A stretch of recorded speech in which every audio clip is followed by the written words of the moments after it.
Good morning, students. Welcome to the statistics class. In the previous classes, we were studying about time series, and also I have explained to you various components of time series, and in that we started to study in detail about the trend that is called as secular trend.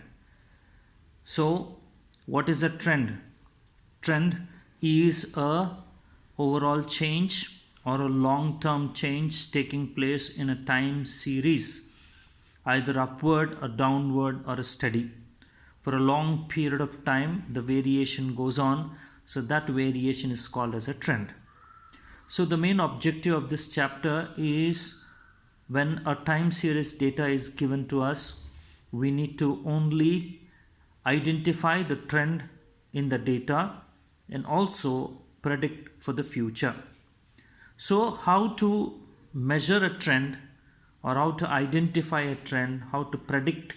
So we have various methods of measuring secular trend.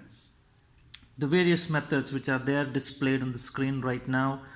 The various methods used for determining trend are graphical method, semi-averages method, moving averages method, and least squares method. I have explained to you about graphical method as well as semi-averages method. Now we have to study about the third one, moving averages method. So before I explain to you about moving averages, let me explain the concept of average. What is an average? What do you mean by average? Average, in other words, we can call this to be as a mean. Okay, mean. Mean, arithmetic mean, or average, simply average. It's given by a simple formula as sum of the values, correct? Sum of the values divided by the number of values, or the total sum of the observations divided by the number of observations. We call this to be as a mean or average. Average is just because average is synonymous to mean is just because mean is widely used. Average, mean is widely used as measure of central tendency. That is the reason why there are many averages. Median is an average, mode is an average, but since mean is widely used, we call or we say average is mean itself. So this is what we need to understand. Say for example, I have some three values like 3, 4 and 5. Now these three values, I have to take the average of these three values. How we do it? Average of these three values, they said sum of the values divided by number of values. How many values are there? There are three values, correct? Three values are there. So sum of them is 3 plus 4 plus 5 divided by 3, number of observations, correct? So it will be like this. 4 plus 3 is 7, 7 plus 5 is 12, and 12 divided by 3, answer is somewhere 4. Okay, this is what is the mean of 3, 4 and 5, or average of 3, 4 and 5 is 4. Okay, if you want, I'll clearly write another simple example. Say for example 10, 12, 14, 3 values, or you can take even 16, 4 values we have. Okay, so we can think about this now.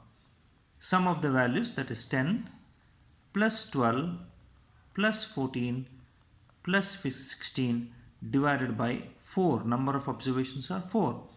So it will be 16 plus 14, 30, 30 plus 22 is 52.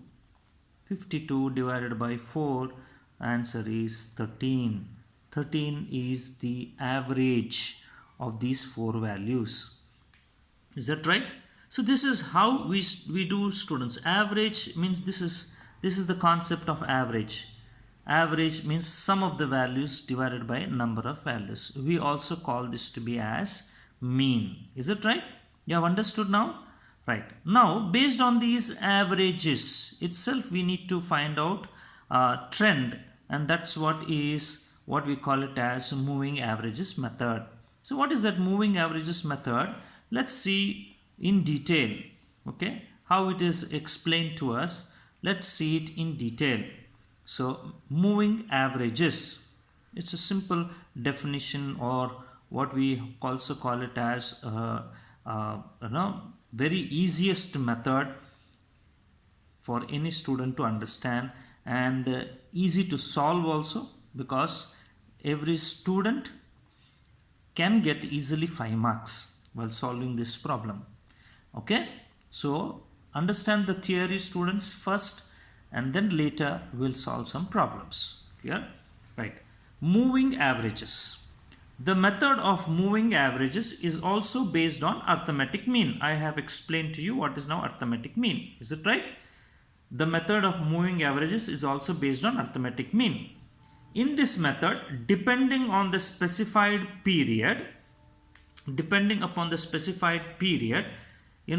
the average value for a number of periods is taken into account and placing it at the center of the time span. Depending upon the specified period, the average value for a number of periods, specified period, you understand, specified means they give us like 3 period, 4 period, 5 period averages, 6 period averages, 7 period averages, 2 period averages, like that they specify. Okay, we have to take those. Period means it may be time, it is time. Okay, time literally may not be hours, right? Don't take it as hours or minutes or seconds. I'm speaking about time series data, which is represented in a chronological order. So if they give us year wise, so the period is year wise, years. So we have to speak about specific years, 3 years, 4 years, 5 years, 6 years, like that. Okay, so we have to take the average of, if they say 3 years, we have to take the average of 3 years values, those values. If they say 4 years, we have to take the average of 4 year values, 4 years values. That's how we have to take. For a number of periods is taken into account and placing it at the center of the time span. That is the period of moving averages. It is calculated for successive overlapping groups of time series data. The obtained averages are moving averages. We call them as trend values. Usually, the period of moving averages will be either 3, they say 3 period, or 4 period, or 5 period, or it may be, as I said, period may be yearly or monthly. 3 yearly, 4 yearly, or 5 yearly, or 3 monthly, 4 monthly, 5 monthly. Okay, this is how it is. Now, here they said successive overlapping groups. Now, imagine, students, we have some values like this: 2, 3, 4, 5, 6, 7. Now, when we have to take 3 yearly averages, means 3 values we have to take, 3 periods values we have to take the average of these and write at the center of these values. So the center is the third value. This value is the center. Imagine this is for 2011, 2012, 13, 14, 15 and 16. So this is a time series data. We have to take the average 3 yearly. So 2011, 2012, 2013 values are 2, 3, 4. So we take the average of these values and place the average at the center of these 3 years. At the center of these 3 years is this at the 12, right? 2012. So this average represents these 3 clubbed together one value, correct? So 2 plus 3 is 5, 5 plus 4 is 9, 9 upon 3 is 3. Like this we get. Now when they said overlapping, successive overlapping, then what we need to do? We need to take the next 3. The next 3 would be like this. From second value, third value, fourth value. That is from 2012, 2013, 2014. Take again 3. 3 plus 4 plus 5. In between, what is the average of these? You should write it in between of this. That is 2013. That is 4 plus 3 is 7. 7 plus 5 is 12. 12 upon 3 is 4. Like this. So it is. So again, next 3-year averages is what? Again leave one. Next 3. Next 3, that is 4, 5 and 6. That is 13, 14 and 15. Average of this 4, 5 and 6. So you get as 5. Again, next what you need to do, average of 5, 6 and 7. This is how we call it as overlapping groups of time series data. A very simple problem, students. You will understand. We will do it systematically. You will definitely understand this. So usually for our syllabus, it would be either 3 yearly moving averages, 4 yearly moving averages, 5 yearly moving averages. Okay, our syllabus is limited only to this. We can calculate for 6 yearly also, 7 yearly also, 8 yearly, 9 yearly, whatever. But we are limited only for 3, 4 or 5. Okay, right. Next, if the specified time period is for 4 years, then 2 yearly moving average. This I will explain to you when it comes to 4 yearly moving averages. So it will be more easy for you to understand when I start explaining it with a problem. What are the merits of it? It is simple to understand and easy. It is simple and easy to understand, students. Very simple method. It's very easy to understand. More flexible than any other methods. We can use it, right? It is not only used for the measurement of trend, but also for the measurement of seasonal, cyclical and irregular variations. So we can measure the trend for a data which is seasonal, a data which is cyclical having cyclical variations, or even if the data has irregular variations, measurement of trend can be obtained by using this method of moving averages. Next, demerits. The method does not provide the trend values at the beginning and at the end of the time series. I will show it to you. Then you will understand. Since the method does not establish a relationship, mathematical relationship. With whom? Mathematical relationship between time and variable. Time and variable. The data of time series like this. This is the year, time. These are the values. What we do in this method is we only just take these values for calculations. We don't consider time for calculations. We don't consider the years. We only consider the years only to represent these values. Where we have to represent these averages is what we will consider. But for calculations, we will never take the time. We only take the values. So there is no relationship between them. No mathematical relationship between the variable and the time. Since there is no mathematical relationship between time and variable, it cannot be used for forecasting. You understand? It cannot be used for forecasting, students. Okay? What do you mean by forecasting? Predicting for the future. Clear? Right. So the main objective of time series is, I said in the beginning itself, is we need to predict for the future. So when this method is not useful for prediction, then I don't think so it is a good method. Is it right? But it is good to identify the trend. We can identify whether the trend is upward or the trend is downward or the trend is steady, a normal trend. Well, we can identify, but we cannot predict for the future. Okay? So I will explain this to you, students, once again. So what are we supposed to do? We are taking this method. We are taking arithmetic mean. We are using arithmetic mean for this method. What is arithmetic mean? Sum of the values divided by the number of values. Okay.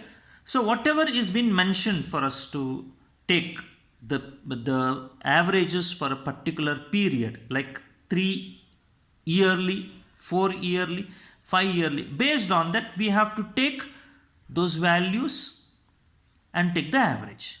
If they say 3 period, then we have to take 3 periods values, 3 year values, and we have to take the average. If they say 5 yearly, then we have to take 5 years values and we have to take the average. This is what we need to know. How we have to take it? We have to take it as a successive overlapping groups, as I showed it to you, successive overlapping groups. Okay, I'll write it to you once again. It will be very clear to you, and when I show it to you,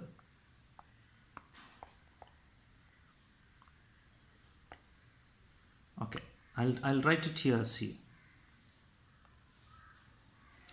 if it is year, the first column is year, the second column is value.